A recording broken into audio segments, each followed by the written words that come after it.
Welcome future councillors. അപ്പൊ നമുക്ക് ഓരോരുത്തർക്കും അറിയാം ഇഗ്നോ എക്സാംസ് വളരെ ക്ലോസ് ആയിട്ട് ഇരിക്കുവാണ്.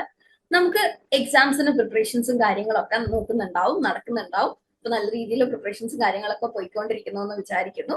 അപ്പോൾ ഈ എക്സാംസിനെ നല്ല രീതിയിൽ എങ്ങനെ നോക്കിക്കാണാം, അല്ലെങ്കിൽ നല്ല രീതിയിലുള്ള സ്ട്രാറ്റജീസ് എടുത്തു കഴിഞ്ഞിട്ട് നല്ല മാർക്ക് എങ്ങനെ നമുക്ക് സെക്യൂർ ചെയ്യാൻ പറ്റും, അല്ലെങ്കിൽ നല്ല മാർക്ക് സെക്യൂർ ചെയ്യാൻ വേണ്ട കുറച്ച് ടിപ്സുകളും കുറച്ച് സ്ട്രാറ്റജീസുകളും ഒക്കെ ഡിസ്കസ് ചെയ്യാനാണ് ഈ ഒരു വീഡിയോ നിങ്ങളിലേക്ക് എത്തിച്ചിരിക്കുന്നത്. അപ്പൊ അധികം ലെങ്തി ആക്കുന്നില്ല, നമുക്ക് നേരിട്ട് തന്നെ നമ്മുടെ ടോപ്പിക്കിലോട്ടേക്ക് പോകാം. നമുക്കറിയാം ഓൾറെഡി നിങ്ങൾ ഫസ്റ്റ് ഇയർ എക്സാംസും കാര്യങ്ങളൊക്കെ പൂർത്തിയായിട്ടായിരിക്കാം നിങ്ങൾ സെക്കൻഡ് ഇയറിൽ എക്സാംസ് എഴുതാൻ വേണ്ടി ഇരിക്കുന്നത്. എക്സാംസ് എഴുതുന്ന സമയത്ത് നിങ്ങൾക്ക് അതിന്റെ മെയിൻ ആയിട്ടുള്ള കാര്യങ്ങളൊക്കെ നിങ്ങൾക്ക് ഏകദേശം മനസ്സിലായിട്ടുണ്ടാവും. ബട്ട് സ്റ്റിൽ നമുക്ക് ചില കൺഫ്യൂഷൻസും ചില കാര്യങ്ങളിൽ ഒരു ക്ലാരിഫിക്കേഷൻസും ഒക്കെ നമുക്ക് ആവശ്യമാണ്. അതൊക്കെ ഈ ഒരു വീഡിയോയിൽ കൂടെ നിങ്ങൾക്ക് അത് കംപ്ലീറ്റ് ആയിട്ട് മാറുമെന്ന് വിശ്വസിക്കുന്നു. അപ്പൊ നമുക്കധികം ഡിലേ ആക്കുന്നില്ല, നമുക്ക് ഡയറക്ട്ലി വീഡിയോയിലേക്ക് പോകാം. അപ്പോ പാർട്ട് എ അല്ലെങ്കിൽ നമ്മളുടെ ഈ ഒരു സെഷനിൽ നമുക്ക് ആദ്യത്തെ പാർട്ട് തന്നെ നോക്കുവാണെങ്കിൽ നമുക്ക് ഇഗ്നു എക്സാം ഡൈനാമിക്സിനെ മനസ്സിലാക്കാം. എങ്ങനെയാണ് എക്സാംസ് വരുന്നത്, അല്ലെങ്കിൽ എക്സാംസിന്റെ ഒരു പാറ്റേൺ എങ്ങനെയാണ്, എക്സാം സ്ട്രക്ചർ എങ്ങനെയാണ് പ്രിപ്പറേഷൻസും കാര്യങ്ങളൊക്കെ പോകേണ്ടത് എന്നൊക്കെയാണ് ഈ ഒരു ഫസ്റ്റ് പാർട്ടിൽ നമുക്ക് ഡിസ്കസ് ചെയ്യാൻ വേണ്ടിയിട്ട് പോകുന്നത്. ഫസ്റ്റ് പാർട്ടിൽ തന്നെ നോക്കുവാണെങ്കിൽ നമുക്ക് എക്സാം സ്ട്രക്ചറിനെ പറ്റിയിട്ട് ഡിസ്കസ് ചെയ്യാം.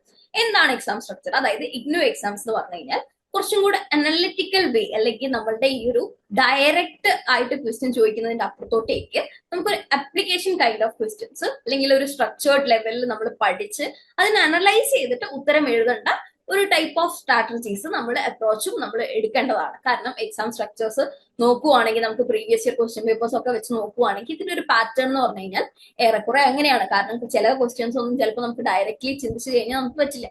നമ്മൾ പഠിക്കുന്ന സമയത്ത് അതിന്റെ അപ്ലിക്കേഷൻ ലെവലിലും അത് എവിടെയൊക്കെ അപ്ലൈ ചെയ്യാം, എങ്ങനെയൊക്കെ അപ്ലൈ ചെയ്യാം എന്നുള്ള രീതിയിൽ നിങ്ങൾ പഠിക്കാം. പിന്നെ ക്രെഡിറ്റ് ബേസ്ഡ് പ്രിപ്പറേഷൻ, അതായത് നമുക്ക് ചില സബ്ജക്ട്സ് ഫോർ എക്സാമ്പിൾ നോക്കുവാണെങ്കിൽ MPCE 21 കൗൺസിലിംഗ് സൈക്കോളജി, അതിന് അത്യാവശ്യം നല്ല രീതിയിൽ എന്തുണ്ട്, നമ്മളുടെ ബാക്കി സബ്ജക്ട്സിനേക്കാളും കൂടുതൽ ക്രെഡിറ്റ് കുറച്ചുകൂടെ കൂടുതലാണ്. അതുപോലെ തന്നെ MPCE 23 ആയിട്ടുള്ള ഇന്റർവെൻഷൻസ് ഇൻ കൗൺസിലിംഗ് സൈക്കോളജി, അതും അത്യാവശ്യം നല്ല രീതിയിലുള്ള ക്രെഡിറ്റ് ഉള്ള ഒരു പേപ്പറാണ്. അപ്പൊ ഈ രണ്ട് പേപ്പേഴ്സും നമ്മൾ നല്ല രീതിയിൽ ഫോക്കസ് ചെയ്ത് പഠിക്കുക എന്ന് വിചാരിച്ച് ബാക്കിയുള്ള സബ്ജക്ട്സ് അങ്ങനെ വിട്ട് കളയാൻ പാടില്ല. ബട്ട് സ്റ്റിൽ നമ്മൾ കുറച്ചും കൂടെ ഊന്നൽ കൊടുത്ത് പഠിക്കേണ്ടത് ഈ രണ്ട് പേപ്പേഴ്സ് ആണ്. പിന്നെ നമ്മൾ നോക്കുവാണെങ്കിൽ ക്വസ്റ്റ്യൻ പേപ്പർ അനാലിസിസ് ആണ്. ക്വസ്റ്റ്യൻ പേപ്പർ അനാലിസിസ് നോക്കുന്ന സമയത്ത് നമുക്കറിയാം ഓൾറെഡി നിങ്ങൾ ഫസ്റ്റ് ഇയറിൽ ചെയ്തിട്ടുണ്ടാവും. നമ്മൾ പ്രീവിയസ് ഇയർ ക്വസ്റ്റ്യൻ പേപ്പേഴ്സിനെ ബേസ് ചെയ്തിട്ട് തന്നെയാണ് ഒരുപാട് ക്വസ്റ്റ്യൻസ് ചോദിക്കുന്നത്. അപ്പൊ നിങ്ങൾ പ്രിപ്പറേഷൻ ചെയ്യുന്ന സമയത്ത് ഒരു സബ്ജക്ട് പഠിച്ച് അതിന്റെ കാര്യങ്ങൾ ഇമ്പോർട്ടന്റ് ഏരിയാസ് ഒക്കെ ഫോക്കസ് ചെയ്തതിന് ശേഷം നിങ്ങൾ എന്താ ചെയ്യേണ്ടതെന്ന് പറഞ്ഞു കഴിഞ്ഞാൽ നിങ്ങൾ ഒരു 2-3 ക്വസ്റ്റ്യൻ പേപ്പേഴ്സ് എന്തായാലും ഡൗൺലോഡ് ചെയ്തിട്ട് ക്വസ്റ്റ്യൻ ചോദിച്ച രീതിയും അതുപോലെ അതിന്റെ ഒരു പാറ്റേണും അതിന്റെ ഒരു ട്രെൻഡും ഒക്കെ ഈ ഒരു ക്വസ്റ്റ്യൻ പേപ്പേഴ്സ് വെച്ചിട്ട് മനസ്സിലാക്കുന്നത് കുറച്ചും കൂടെ നിങ്ങൾക്ക് നല്ല രീതിയിൽ എക്സാമിനെ ഒരു മുൻകൂട്ടി പ്രഡിക്റ്റ് ചെയ്യാനുള്ള ഒരു എന്താ പറയുക ഒരു വഴിയാണ് നമ്മൾ പ്രീവിയസ് ഇയർ ക്വസ്റ്റ്യൻ പേപ്പർ വെച്ചിട്ട് നമ്മൾ പഠിക്കുന്നത്. നമുക്ക് സൈറ്റ് വഴിയും നമ്മുടെ ആപ്പ് വഴിയും ഒക്കെ നമുക്ക് ക്വസ്റ്റ്യൻ പേപ്പേഴ്സ് അവൈലബിൾ ആണ്. അപ്പൊ അത് വെച്ചിട്ടും കൂടെ നമ്മൾ എക്സാംസിനെ ഒന്ന് മുൻകൂട്ടിയായിട്ട് നോക്കിക്കാണാം. ഓക്കെ, പിന്നെ നമുക്ക് സബ്ജക്ട് സ്പെസിഫിക് സ്ട്രാറ്റജീസും കൂടെ നോക്കാം.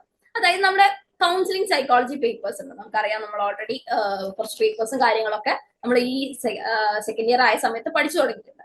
അതിൽ ഫസ്റ്റ് സബ്ജക്ട് അല്ലെങ്കിൽ MPCE 21 എന്ന് പറഞ്ഞത് കൗൺസിലിംഗ് സൈക്കോളജി ആണ്. നമ്മുടെ ഏറ്റവും ഇമ്പോർട്ടന്റ് ആയിട്ടുള്ള ഒരു സബ്ജക്ട് ആണ്. നിങ്ങൾക്ക് അതറിയാം, അതിൽ ഏറ്റവും കൂടുതൽ നമ്മൾ ഫോക്കസ് ചെയ്യേണ്ട കുറച്ച് ഏരിയാസ് ഉണ്ട്. ഫോർ എക്സാമ്പിൾ നോക്കുവാണെങ്കിൽ principle and ethics in counselling psychology, അതുപോലെ സ്റ്റേജസ് ഇൻ കൗൺസിലിംഗ് പ്രോസസ്സ്, അതൊക്കെ ഇമ്പോർട്ടന്റ് ആണ്. അതുപോലെ തന്നെ തിയറീസ്, പിന്നെ അതുപോലെ തിയറീസിൽ വരുന്ന സമയത്ത് ക്ലൈന്റ് സെന്റേർഡ്, പിന്നെ നമ്മുടെ പേഴ്സൺ സെന്റേർഡ്, കോഗ്നേറ്റീവ് ആയിട്ട് വരുന്ന കുറെ തിയറീസും കാര്യങ്ങളൊക്കെ നമ്മൾ ഈ ഒരു കൗൺസിലിംഗ് സൈക്കോളജി അല്ലെങ്കിൽ നമ്മുടെ ഈ MPC 21 നമ്മൾ പഠിക്കുന്നുണ്ട്. അപ്പൊ അത്തരം കാര്യങ്ങളിൽ കുറച്ചും കൂടെ ഊന്നൽ കൊടുത്ത് പഠിക്കാം. നമ്മൾ പഠിക്കുന്ന സമയങ്ങളിൽ ഇത്തരം കാര്യങ്ങളിൽ ഈ ഏരിയാസിലൊക്കെ ഒരു ഷോർട്ട് നോട്ടും കാര്യങ്ങളൊക്കെ എഴുതിയിട്ട് പോവുകയാണെങ്കിൽ നമുക്ക് എക്സാമിന്റെ ഒരു ജസ്റ്റ് ഒരു പ്രീവിയസ് ഡേ ഇത് വെച്ച് വായിച്ച് അല്ലെങ്കിൽ ജസ്റ്റ് ഒന്ന് വായിച്ചു നോക്കുമ്പോഴത്തേക്ക് നമുക്ക് എല്ലാ കാര്യങ്ങളും കുറച്ച് നല്ല രീതിയിൽ മനസ്സിലാക്കാൻ വേണ്ടിയിട്ട് പറ്റണം. അപ്പോൾ ഇത്തരം ഏരിയാസ് നല്ല രീതിയിൽ ഫോക്കസ് ചെയ്തിട്ട് നമ്മൾ പഠിക്കുന്ന സമയത്ത് അതിന്റെ ഷോർട്ട് നോട്ടും കാര്യങ്ങളൊക്കെ ഉണ്ടാക്കി വെക്കുക. പിന്നെ അതുപോലെ ഇതിൽ കുറച്ച് എന്താ പറയാ നമ്മൾ ടിപ്പും കാര്യങ്ങളും നോക്കുവാണെങ്കിൽ ഇതിൽ കുറച്ചും കൂടെ തിയറീസും കാര്യങ്ങളൊക്കെ വരുന്നുണ്ടെന്ന് പറഞ്ഞല്ലോ. അപ്പൊ തിയറീസും കാര്യങ്ങളൊക്കെ വരുന്ന സമയത്തേക്ക് നമ്മൾ തിയറീസ് കമ്പയർ ചെയ്ത് പഠിക്കും. കാരണം ഒരുപാട് തിയറീസ് നിങ്ങൾക്ക് ആ ഒരു പേപ്പറിൽ വരുന്നുണ്ട്. അപ്പൊ നിങ്ങൾക്ക് ഓൾറെഡി ഒരു കൺഫ്യൂഷൻ അല്ലെങ്കിൽ ഒരു അതാണോ ഇതാണോ എന്നുള്ള ഒരു കൺഫ്യൂഷൻസ് ഒഴിവാക്കാൻ വേണ്ടിയിട്ട് തിയറീസ് പഠിക്കുന്ന സമയത്ത് അങ്ങോട്ടും ഇങ്ങോട്ടും ഒന്ന് കമ്പയർ ചെയ്ത് പഠിക്കാം. സോ ദാറ്റ് ആ ഒരു കൺഫ്യൂഷൻസ് നിങ്ങൾക്ക് ഒഴിവാക്കാൻ വേണ്ടിയിട്ട് പറ്റും. പിന്നെ അതുപോലെ എക്സാമ്പിൾസ് ഉപയോഗിച്ചിട്ട് പഠിക്കാം. നമ്മൾ പിന്നെ പഠിക്കുന്ന സമയങ്ങളിൽ അത് ഒരു പ്രാക്ടിക്കൽ ലെവലിലോട്ടേക്ക് നമ്മൾ പഠിക്കുന്നതായിട്ട് നിങ്ങൾ നോക്കുക. പിന്നെ എല്ലാ കാര്യങ്ങളിലും നമ്മൾ നോക്കുന്ന സമയത്ത് എപ്പോഴും നമ്മൾ ഒരേ സബ്ജക്ട് പഠിക്കുമ്പോൾ ജസ്റ്റ് ഷോർട്ട് നോട്ടും അല്ലെങ്കിൽ ഷോർട്ട് പോയിന്റ്സും എഴുതുന്നതിന്റെ അപ്പുറത്തോട്ടേക്ക് ഡയഗ്രാംസും ഫ്ലോ ചാർട്ടും അങ്ങനത്തെ കാര്യങ്ങളൊക്കെ ഇൻക്ലൂഡ് ചെയ്തിട്ട് പഠിക്കാൻ വേണ്ടിയിട്ട് നോക്കാം. പിന്നെ നമ്മളെ സെക്കൻഡ് പേപ്പറാണ് MPCE 22 assessment in guidance and counselling psychology എന്ന് പറഞ്ഞ ഒരു പേപ്പർ. ഇവിടെ നമുക്ക് നോക്കുവാണെങ്കിൽ നമ്മൾ ഒരുപാട് എന്ത് പഠിക്കുന്നുണ്ട്, നമ്മൾ ടെക്നിക്സും കാര്യങ്ങളൊക്കെ പഠിക്കുന്നുണ്ട്. ടെക്നിക്സും കാര്യങ്ങളൊക്കെ പഠിക്കുന്നുണ്ട്. അപ്പൊ ഈ ടെക്നിക്സും കാര്യങ്ങളൊക്കെ നമ്മൾ കരിയർ കൗൺസിലിംഗില്, കരിയർ ഗൈഡൻസ് പ്രോഗ്രാമുകൾ, സ്കൂൾ കൗൺസിലിംഗില്, പിന്നെ അതുപോലെ ഫാമിലി കൗൺസിലിംഗ്, നമ്മൾ ഒരുപാട് കൗൺസിലിംഗ് മെത്തേഡ്സ് ഇവിടെ പഠിക്കുന്നുണ്ട്. അപ്പൊ അത്തരം മെത്തേഡ്സ് എന്താണ് എന്നുള്ള കാര്യം കൂടെ നോക്കുക. പിന്നെ അവിടെയുള്ള എത്തിക്കൽ കൺസിഡറേഷൻസ് ഇമ്പോർട്ടന്റ് ആണ്. പിന്നെ അതുപോലെ തന്നെ നമുക്ക് മറ്റൊരു ഇമ്പോർട്ടന്റ് ഏരിയ ആണ് നമ്മളെ ഈ ഒരു family counselling, career guidance counselling, അതുപോലെ നമ്മുടെ അസസ്മെന്റ്സിലൊക്കെ കൂടുതലായിട്ട് ഊന്നൽ കൊടുക്കുന്ന കുറെ ഏരിയാസും കാര്യങ്ങളൊക്കെ ആ ഒരു പേപ്പറിലുണ്ട്. പിന്നെ കേസ് സ്റ്റഡീസും അല്ലെങ്കിൽ കേസ് സ്റ്റഡി എങ്ങനെ ഫോർമുലേറ്റ് ചെയ്യാം, MSc എങ്ങനെ ഫോർമുലേറ്റ് ചെയ്യാം എന്നൊക്കെ നമ്മൾ ഈ ഒരു പേപ്പറിൽ പഠിച്ചിട്ടുണ്ട്. അപ്പൊ അതൊക്കെ ഇമ്പോർട്ടന്റ് ആണ്. അതൊക്കെ ബേസ് ചെയ്തിട്ട് ക്വസ്റ്റ്യൻസ് നല്ല രീതിയിൽ എക്സ്പെക്ട് ചെയ്യാൻ പറ്റുന്നതാണ്. പിന്നെ നമ്മൾ ചെയ്യേണ്ടത് എന്താന്ന് പറഞ്ഞു കഴിഞ്ഞാൽ ഈ ഒരു പേപ്പറിൽ നമ്മൾ ഒരുപാട് തിയറീസ് പഠിക്കുന്നുണ്ട്. തിയറീസ് എല്ലാം പറ്റുമെങ്കിൽ ഒരു ടേബിൾ ഫോർമാറ്റിലേക്ക് മാറ്റിയതിന് ശേഷം നമ്മൾ പഠിച്ചു കഴിഞ്ഞ് കഴിഞ്ഞാൽ നമുക്കൊരു കമ്പാരിസൺ അല്ലെങ്കിൽ നമുക്കൊരു ഫ്യൂച്ചർ കൺഫ്യൂഷൻ ഒഴിവാക്കാൻ വേണ്ടിയിട്ട് സാധിക്കുന്നതാണ്. ഇവിടെയും നമ്മൾ പറഞ്ഞതുപോലെ തന്നെ കുറച്ചുകൂടെ ഡയഗ്രാംസും കാര്യങ്ങളൊക്കെ ഇൻക്ലൂഡ് ചെയ്ത് പഠിക്കുകയാണെങ്കിൽ നമുക്ക് നല്ല രീതിയിൽ ഹെൽപ്ഫുൾ ആവുന്ന ഒരു മെത്തേഡാണത്. ആൻഡ് നെക്സ്റ്റ് വരുന്ന പേപ്പർ എന്ന് പറഞ്ഞു കഴിഞ്ഞാൽ MPCE 23 ആയിട്ടുള്ള ഇന്റർവെൻഷൻസ് ഓഫ് കൗൺസിലിംഗ് ആണ്. നമുക്ക് അറിയാം, നമ്മൾ ഓൾറെഡി പറഞ്ഞതാണ്, അത്യാവശ്യം നല്ല രീതിയിൽ ക്രെഡിറ്റ് പോയിന്റ്സ് ഉള്ള ഒരു പേപ്പർ ആണ് ഇതും. അപ്പൊ ഇതിൽ കുറച്ചും കൂടെ നമ്മൾ ഊന്നൽ കൊടുക്കേണ്ടത് ഇൻഡിവിജ്വൽ ആൻഡ് ഗ്രൂപ്പ് കൗൺസിലിംഗ് പോലെയുള്ള കാര്യങ്ങൾ, പിന്നെ കോഗ്നിറ്റീവ് ഇന്റർഫിയറൻസ്, പിന്നെ ഇന്റർവെൻഷൻസ്, ഒരുപാട് ഇന്റർവെൻഷൻസും കാര്യങ്ങളൊക്കെ നമ്മൾ ഇവിടെ പഠിക്കുന്നുണ്ട്. അപ്പൊ അതിന്റെയൊക്കെ ആപ്ലിക്കേഷൻ ലെവലിൽ നമ്മൾ ഒരു പർട്ടിക്കുലർ സിറ്റുവേഷൻ തന്നു കഴിഞ്ഞാൽ അല്ലെങ്കിൽ അങ്ങനെ ഒരു ഇഷ്യൂസ് നമ്മൾ ഫേസ് ചെയ്ത് കഴിഞ്ഞാൽ അവിടെ നമ്മൾ ഏത് തരം ഇന്റർവെൻഷൻസ് ആണ് കൂടുതൽ ആപ്റ്റ് ആയിട്ട് തോന്നുന്നത് ആ രീതിയിൽ നമ്മൾ ചിന്തിച്ചിട്ട് വേണം നമ്മൾ ഓരോ ഇന്റർവെൻഷൻസിന്റെ ആ ഒരു മെത്തഡോളജീസും കാര്യങ്ങളൊക്കെ വേണ്ടിയിട്ട് പഠിക്കാൻ. നമ്മൾ ഓരോ സ്പെഷ്യൽ ഇന്റർവെൻഷൻസും കാര്യങ്ങളൊക്കെ പഠിക്കുന്നുണ്ട്. സ്കൂൾ കൗൺസിലിംഗിൽ എന്താണ്, അല്ലെങ്കിൽ ഫാമിലി കൗൺസിലിംഗിൽ എന്താണ് കൊടുക്കേണ്ടത്, ചിൽഡ്രൻസിന് എന്താണ് കൊടുക്കേണ്ടത്, അഡൾട്ട്സിന് എന്താണ് കൊടുക്കേണ്ടത് ഒക്കെ നമ്മൾ സ്പെസിഫൈ ചെയ്തിട്ട് പഠിച്ചതായിരിക്കും. അപ്പൊ അത് നമ്മൾ ആ ഒരു അപ്ലിക്കേഷൻ കൈൻഡ് ഓഫ് മെത്തേഡിൽ നമ്മളൊന്ന് ആലോചിച്ചിട്ട് നമ്മൾ അത് ജസ്റ്റ് ഒന്ന് മൈൻഡിൽ നമ്മളിപ്പോൾ പഠിക്കുന്ന സമയത്ത് ഓക്കെ ഇത് ഇന്നതിലോട്ടേക്ക് നമുക്ക് അപ്ലൈ ചെയ്യാം എന്നുള്ള രീതിയിൽ നിങ്ങൾ പഠിക്കാം. പിന്നെ നമുക്ക് നെക്സ്റ്റ് പേപ്പർ വരുന്നത് അപ്ലൈഡ് പോസിറ്റീവ് സൈക്കോളജി ആണ്. പോസിറ്റീവ് സൈക്കോളജിയിൽ നമ്മൾ ഒരുപാട് കാര്യങ്ങൾ പഠിക്കുന്നുണ്ട്. റെസിലിയൻസ്, പിന്നെ അതുപോലെ മൈൻഡ്ഫുൾനെസ്, കുറെ ഇന്റർവെൻഷൻസ് ഇവിടെയും പഠിക്കുന്നുണ്ട്. ഒപ്റ്റിമിസംസും കാര്യങ്ങളൊക്കെ പഠിക്കുന്നുണ്ട്. അപ്പൊ ഇവിടെ നമ്മൾ നോക്കുന്ന സമയത്ത് കുറച്ചും കൂടെ എന്താ പറയാ, നമ്മളൊരു പോസിറ്റിവിറ്റി അല്ലെങ്കിൽ നമ്മളുടെ ലൈഫിലോട്ടേക്ക് കുറച്ചും കൂടെ അപ്ലിക്കേഷൻ ലെവൽ, ഹെൽത്തിലേക്ക് അല്ലെങ്കിൽ നമ്മളുടെ മെന്റൽ ഹെൽത്തിലോട്ടേക്ക് അല്ലെങ്കിൽ നമ്മുടെ കംപ്ലീറ്റ് ആയിട്ടുള്ള ഒരു വെൽബീയിങ്ങിലോട്ടേക്കൊക്കെ എങ്ങനെയാണ് പോസിറ്റീവ് സൈക്കോളജിയുടെ ഒരു അപ്ലിക്കേഷൻ ലെവൽ എന്നൊക്കെ രീതിയിൽ ക്വസ്റ്റ്യൻസ് ചോദിച്ചതായിട്ട് കണ്ടിട്ടുണ്ട്. അപ്പൊ നിങ്ങൾ പ്രിപ്പയർ ചെയ്യുന്ന സമയത്ത് അത്തരം ഏരിയാസ് ഒക്കെ ഫോക്കസ് ചെയ്യാം. ഇവിടെയും നമ്മൾ പറയുന്നത് പോലെ നമ്മൾ എപ്പോഴും ഷോർട്ട് നോട്ടും കാര്യങ്ങളൊക്കെ പ്രിപ്പയർ ചെയ്യുക. അതായത് പോയിന്റ് ആയിട്ട് വേണം നമ്മൾ ഷോർട്ട് നോട്ട് എഴുതാൻ. ഒരുപാട് വലിച്ചു വാരി എഴുതി കഴിഞ്ഞാൽ നമുക്ക് അത്ര രീതിയിൽ അത് ഹെൽപ്ഫുൾ ആയിട്ട് വരണമെന്നില്ല. അപ്പൊ അതിനുശേഷം നിങ്ങൾ ആ ഷോർട്ട് നോട്ട് വെച്ചിട്ട് ഇനിയിപ്പോ വല്ല ഡയഗ്രാംസോ അല്ലെങ്കിൽ നമുക്കൊരു ഫ്ലോ ചാർട്ടോ ഒക്കെ ഫോർമുലേറ്റ് ചെയ്ത് പഠിക്കുവാണെങ്കിൽ അവ നല്ല രീതിയിൽ നമുക്ക് മൈൻഡിൽ മാറാതെ തന്നെ നിൽക്കാൻ വേണ്ടിയിട്ട് ഇത് ഹെൽപ്പ് ചെയ്യും. പിന്നെ നമുക്ക് അടുത്ത ഒരു ലെവലിലോട്ടേക്ക് പോകാം. അതായത് നമ്മൾ സബ്ജക്ട് സ്പെസിഫൈ ചെയ്തിട്ട് നമ്മൾ പറഞ്ഞു.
ആയിട്ട് നമുക്ക് എന്താണ് ചെയ്യാൻ വേണ്ടി പറ്റുക, അതായത് നമ്മൾ എങ്ങനെയാണ് സ്റ്റഡി പ്ലാൻസും കാര്യങ്ങളൊക്കെ തയ്യാറാക്കേണ്ടത് എന്നുള്ളതാണ് നമ്മൾ ഇനി നോക്കുന്നത്.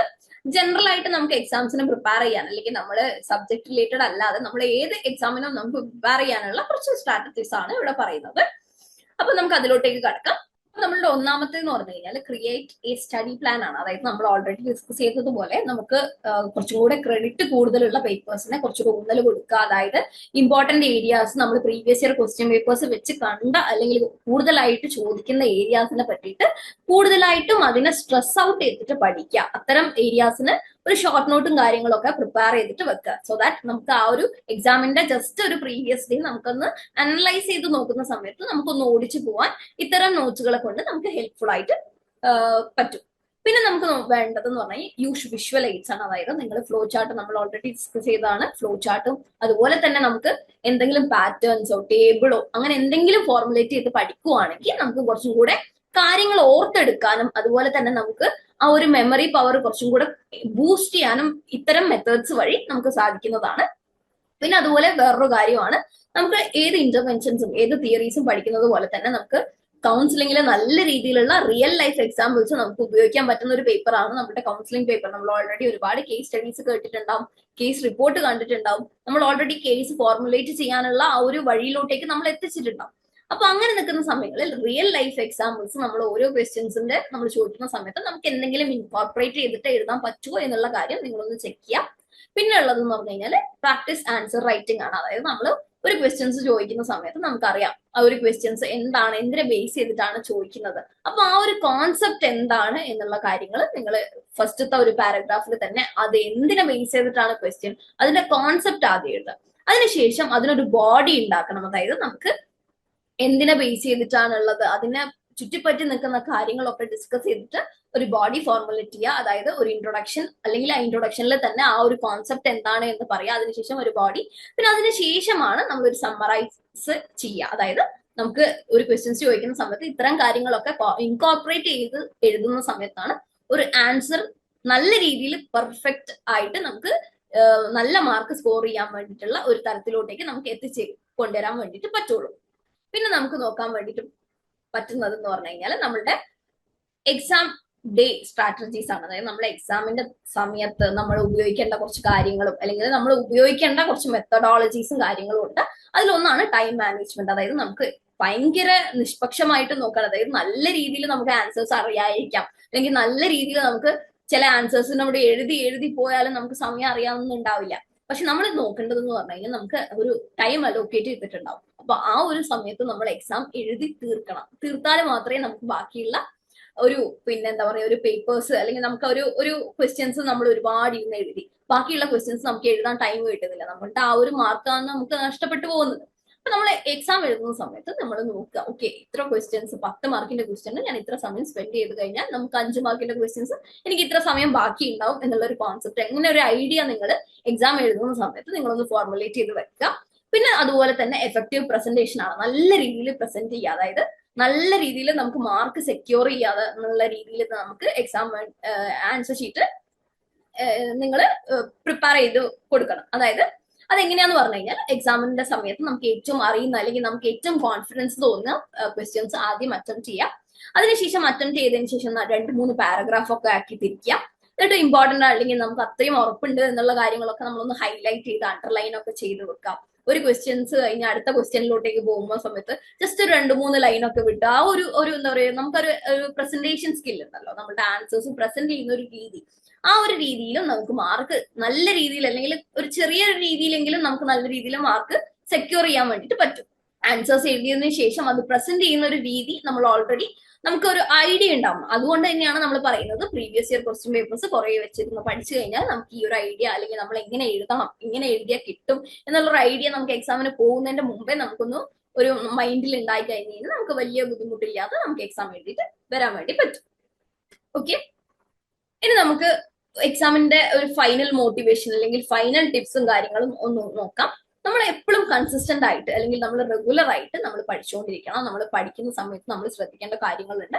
നല്ല രീതിയിൽ ഇരുന്ന് പഠിക്കുന്ന സമയത്ത് നല്ല രീതിയിൽ മറക്കാനുള്ള സാധ്യത ഉണ്ടാവും. അപ്പൊ നമ്മൾ പഠിക്കുന്ന സമയത്ത് ഷോർട്ട് ബ്രേക്സുകളും കാര്യങ്ങളും അല്ലെങ്കിൽ നമ്മൾ പഠിക്കുന്ന സമയത്ത് ഒരു ചെറിയൊരു ബ്രേക്ക് എടുത്തതിന് ശേഷം പിന്നെയും വന്നിരുന്ന് പഠിക്കാം. അറ്റ് സ്ട്രെച്ചിൽ തന്നെ നമ്മൾ ഇരുന്ന് പഠിക്കുന്നതിനേക്കാളും നല്ല രീതിയിൽ ഹെൽപ്ഫുൾ ആയിരിക്കും ഇങ്ങനെ ഷോർട്ട് ബ്രേക്ക് ഒക്കെ എടുത്ത് പിന്നെയും വന്ന് ഒന്ന് എന്തായിരുന്നു പഠിച്ചത് എന്നൊന്ന് പാരാഫ്രൈസ് ചെയ്തതിന് ശേഷം പിന്നെ ഇരുന്ന് പഠിച്ചു കഴിഞ്ഞാൽ നമുക്ക് ആ സമയത്തുള്ള ഒരു റിവിഷനും ആവും, അതുപോലെ തന്നെ ഒരു മെമ്മറി പവർ കൂട്ടാനും ഈ ഒരു ബ്രേക്കുകളെ കൊണ്ട് നമുക്ക് സാധിക്കും.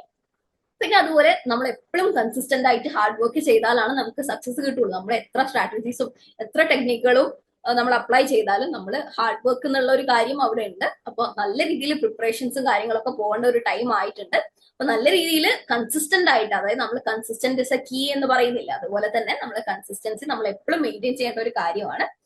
നല്ല രീതിയിൽ ബേൺ ഔട്ടുകളും ഒഴിവാക്കാൻ വേണ്ടിയിട്ട് നമ്മൾ ഓൾറെഡി പറഞ്ഞു, നമ്മൾ ബ്രേക്സും കാര്യങ്ങളൊക്കെ എടുക്കുക. കൺസിസ്റ്റന്റ് ആയിട്ട് പോകുന്നതിന്റെ കൂടെ തന്നെ നമ്മൾ ബ്രേക്സിനും ഇമ്പോർട്ടൻസ് കൊടുക്കുക. കാരണം ഒറ്റയിരിപ്പിൽ പഠിച്ചു കഴിഞ്ഞാൽ ചിലപ്പോൾ നമുക്ക് ഭയങ്കര ബേർഡനും നമ്മളെ ഭയങ്കര എക്സോസ്റ്റഡ് ആയിട്ട് പോകുന്നതൊക്കെ ആയിട്ട് തോന്നും. ഓക്കെ, പിന്നെ നമുക്ക് നോക്കുന്നത് കൗൺസിലിംഗ് സൈക്കോളജി എന്ന് പറഞ്ഞു കഴിഞ്ഞാൽ നമുക്ക് എന്താണ്, നിങ്ങൾ എടുത്തിട്ടുണ്ടാവുക ഒരു പാഷന്റെ പുറത്ത് എടുത്ത ആൾക്കാരുണ്ടാവാം, അല്ലെങ്കിൽ നമുക്ക് ഏറ്റവും ഭയങ്കര ഇഷ്ടപ്പെട്ട എന്താണ് കൗൺസിലിംഗ് എന്ന് അറിയാൻ വേണ്ടിയിട്ട് എടുത്ത ആൾക്കാരുണ്ടാവും. പക്ഷെ കൗൺസിലിംഗ് എന്ന് പറഞ്ഞു കഴിഞ്ഞാൽ നമുക്ക് വേറൊരാളുടെ ലൈഫിലോട്ടേക്ക് നമുക്ക് ഒരു ഇമ്പാക്ട് കൊണ്ടുവരാം, അല്ലെങ്കിൽ നമുക്ക് ആ ഒരു എഫക്ട് നമ്മളൊരാളെ ഹെൽപ്പ് ചെയ്യുക, അല്ലെങ്കിൽ നമ്മളുടെ ലൈഫിൽ വേറൊരാളുടെ ലൈഫിലോട്ടേക്ക് ഒരു വെളിച്ചം കൊണ്ടുവരിക എന്നുള്ളൊരു മീനിങ്ങും നമ്മൾ ഈ ഒരു കൗൺസിലിംഗ് സൈക്കോളജി എന്നുള്ളൊരു ബ്രാഞ്ചിനുണ്ട്. അപ്പൊ അതുകൊണ്ട് തന്നെ നിങ്ങളുടെ ഈ ഒരു സ്റ്റഡി പ്രോസസ്, ഒരു പഠിത്തം അല്ലെങ്കിൽ നമ്മൾ മാർക്ക് സെക്യൂർ ചെയ്യുക എന്നതിന്റെ അപ്പുറത്തോട്ടേക്ക് ഒരു ഫ്യൂച്ചർ ഓറിയന്റഡ് ആയിട്ടുള്ള രീതിയിലുള്ള ഒരു ഗ്രോത്ത് നിങ്ങൾക്ക് എല്ലാവർക്കും ഉണ്ടാവട്ടെ. അതുപോലെ തന്നെ നമ്മൾ ഈ സ്റ്റഡീസിൽ ഇമ്പോർട്ടൻസ് കൊടുക്കണം. കാരണം സ്റ്റഡീസ് കഴിഞ്ഞാലാണ് നമുക്ക് ഒരു പ്രൊഫഷണൽ കൗൺസിലിംഗ് സൈക്കോളജിസ്റ്റ് ആയിട്ട് നമുക്ക് മുമ്പോട്ട് പോകാൻ വേണ്ടി പറ്റുള്ളൂ. അപ്പൊ അങ്ങനെ നിൽക്കുന്ന സമയങ്ങളിൽ നമ്മൾ നല്ല രീതിയിലുള്ള നമ്മളൊരു പാഷൻ ഈ ഒരു സബ്ജക്റ്റിന്റെ അടുത്തും ഈ ഒരു പ്രൊഫഷന്റെ അടുത്തും നമ്മൾ കാണിക്കണം. ഓക്കെ, നല്ലൊരു ഡെഡിക്കേഷൻ ലെവലിൽ നമുക്ക് ഈ ഒരു അപ്രോച്ചിനെ നമുക്ക് നോക്കി കാണാം.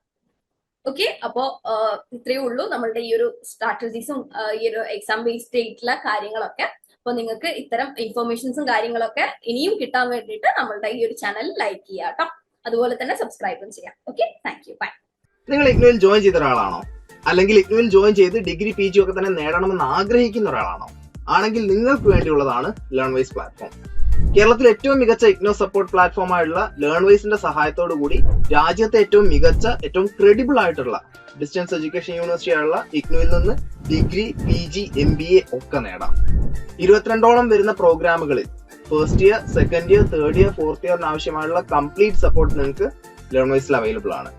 കൃത്യമായ മെന്റർഷിപ്പോടുകൂടി കോംപ്രിഹെൻസീവ് ആയ ഒരു ഡിഗ്നിഫൈഡ് ലേണിംഗ് എക്സ്പീരിയൻസ് ഉറപ്പാക്കുന്ന ലേൺവൈസിന്റെ സവിശേഷതകൾ നിങ്ങൾക്കൂടെ കാണാൻ സാധിക്കും. ലേൺവൈസിൽ നിന്ന് മുമ്പ് പഠിച്ചിറങ്ങിയവരുടെയും ഇപ്പോൾ പഠിച്ചുകൊണ്ടിരിക്കുന്നവരുടെയും എക്സ്പീരിയൻസ് അറിയുന്നതിനും കണ്ട് മനസ്സിലാക്കുന്നതിനുമായിട്ട് എത്രയും പെട്ടെന്ന് ലേൺവൈസ് യൂട്യൂബ് ചാനലിലേക്ക് പോവുക. അവിടെ നിങ്ങൾക്ക് ഒരുപാട് വീഡിയോസ് കാണാൻ സാധിക്കുന്നതാണ്. ഇനി ഒട്ടും സമയം കളയണ്ട, എത്രയും പെട്ടെന്ന് താഴെ കാണുന്ന നമ്പറിൽ ലേൺവൈസിനെ പറ്റി കൂടുതൽ അറിയുന്നതിനായി വാട്സാപ്പ് വഴിയോ കോൾ വഴിയോ നിങ്ങൾക്ക് ബന്ധപ്പെടാവുന്നതാണ്.